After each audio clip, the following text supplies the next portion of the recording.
Base sa buhay na ginugol mo sa lupa, isa kang mabuting tao at karapat-dapat kang makapasok sa dakilang kabila. At binabati kita dahil nagawa mo ang lahat ng gusto mo, pero nananatiling mabuti ang iyong kaluluwa. Meron ka bang gustong sabihin bago kita ipadala sa Great Beyond? Natatawa lang po ako kasi nung nakita ko yung naging buhay ko noong dilatag kanina, pati po yung mga naging accomplishments sa mga pangarap ko, parang may kulang pa po ako sa nararamdaman. Anong ibig mong sabihin? Sa edad po na 73, dapat naman siguro naging masaya ako. Ay, hindi po ako nagrereklamo. Nagpapasalamat nga po ako sa buhay na binigay sa akin. Pero, naging masaya na ba ako? Siyempre hindi. Namimiss mo ang nanay mong si Marisa at nangihinayang ka na pinakawalan mo ang nag-iisang lalaking mahal mo, si Julie. Nasakripisyo sila para sa mga inaakala mong totoong makakapagpasaya sa iyo. Hindi pa huli ang lahat. Talaga po. Anong ibig sabihin niya? Pasalamat ka at may promo kami ngayon. Kakadating lang ng memo galing taas. Bukod sa pwede kang dumiretso na sa dakilang kabila, may isa pang option. Pwede kitang ibalik sa lupa sa edad na mapipili mo para isabuhay muli ang buhay mo. Totoo po. Oo, pero kapag pinili mo ito, mabubura ang una mong buhay at ang ikalawang buhay mo ang magiging basihan natin kapag nagharap ulit tayo dito. Paano po kung sa pangalawang buhay, hindi ko na po deserve umakyat dito? Yan ang sugal na susuungin mo. Handa ka ba? Mamili ng mabuti. Sige po, handa na po ako.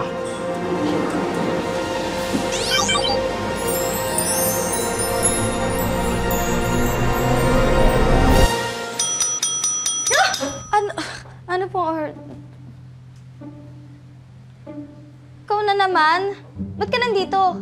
Alam naman natin pareho na kaya ka nandito kasi kukulitin mo na naman ako makapag-date sa'yo. Which is lagi kong tinatanggihan kasi nga, di ba, I have my priorities. Grabe ka naman sa bueno manong customer. Wait lang. Paano mo nasabing buena mano ka? Kanina pa kasi ako nagmamasid. Wala naman ibang pumupunta. Ako pa lang. Stalker ka! Ang creepy mo! Lumayo-layo ka! Hindi, teka. Bibili ako. Sige, isang caramel maxi?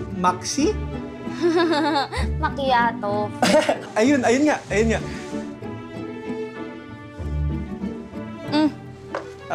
Magkano yan? Ayun no? 90? Eto. Keep the change.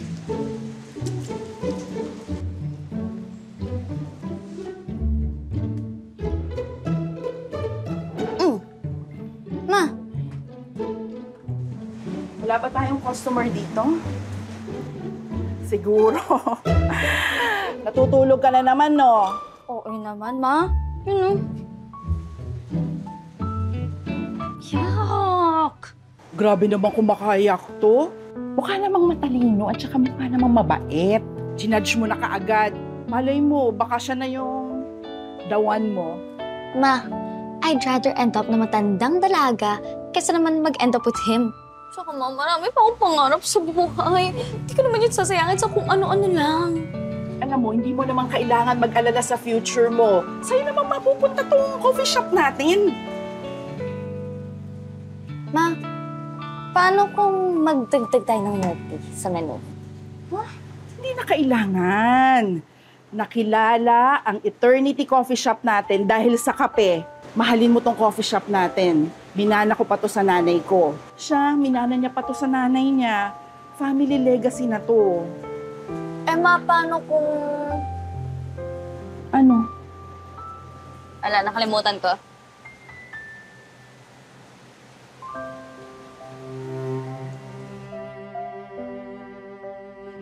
Malay mo naman, magkaroon pa rin ako ng ibang milk tea shop. Go! Push pa rin yan. Nakatingin ka na naman sa listahan ng pautang mo.